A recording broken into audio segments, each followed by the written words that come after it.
Nararanasan ko na nga ngayon kung anong pakiramdam ng merong kompletong tulog dahil nakabakasyon na nga ako't wala ng pasok ang beshi mo. At para sa mga nagtatanong sa akin kung nakagraduate na nga ba ako, ang sagot ko ay, Opo, ate!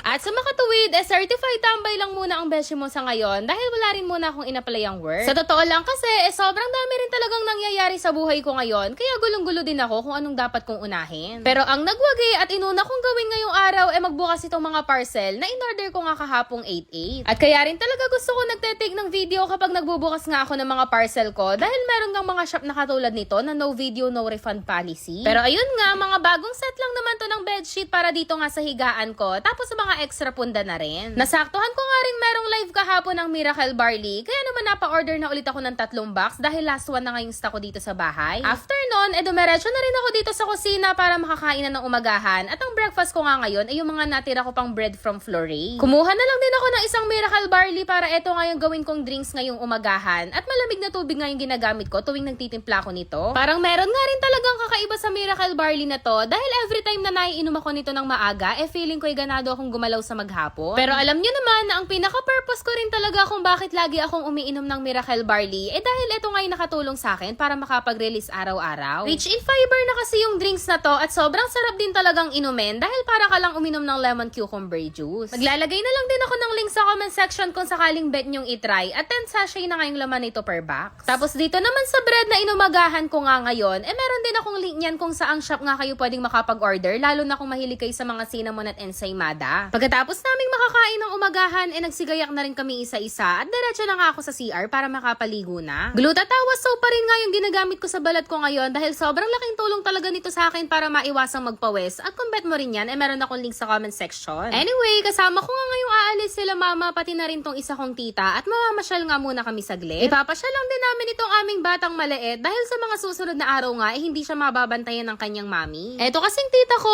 naka-schedule nga for operation sa susunod na araw kaya naman namasyal na muna kami bago ngayon. At pagkatapos nun, paniguradong hindi rin niya muna maaalagaan itong batang maliit na to dahil hindi pa nga siya pwedeng magbuhat. Kaya naman bago ang lahat, naisipan namin siyang ipasyal dito sa SM kahit saglit para kahit papano nga malibang-libang. Kaya lang, mukhang nagkabaliktad nga dahil imbis na itong si Babies kayang matuwa, mas nag-enjoy pa yung kapatid ko dito sa kanyang pangangabayo.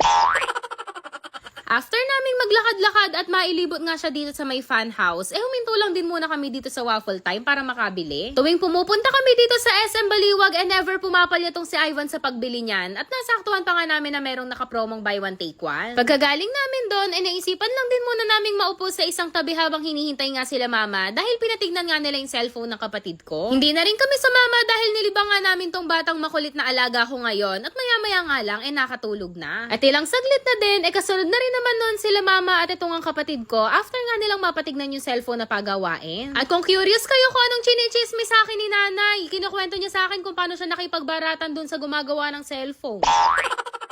At dahil minsan lang din naman kami maalis ng halos kompleto, sa labas na lang din kami nagkayayaan na kumain at halos early dinner na nga to. Pagkatapos namin kumain, nagbiyahe na rin ulit kami pauwi na nga ng Pulilan at pagka-uwi naman namin, dali-dali na rin ako nagpalit ng damit. Nakalimutan ko na nga mag-video sa skincare routine na ginawa ko pero di bale, maglalagay pa rin ako ng link sa comment section, magsibili pa rin kayo.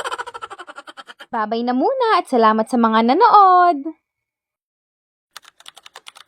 Meron pa nga akong gustong i-share sa inyo pero paalala lang na libangan lang ito at para lang din sa mga may extra. Dahil medyo malaki rin tong nakuha ko mamimili ako ng mga swerteng mabibigyan at mag-comment ka lang dyan sa baba tapos i-share mo tong video.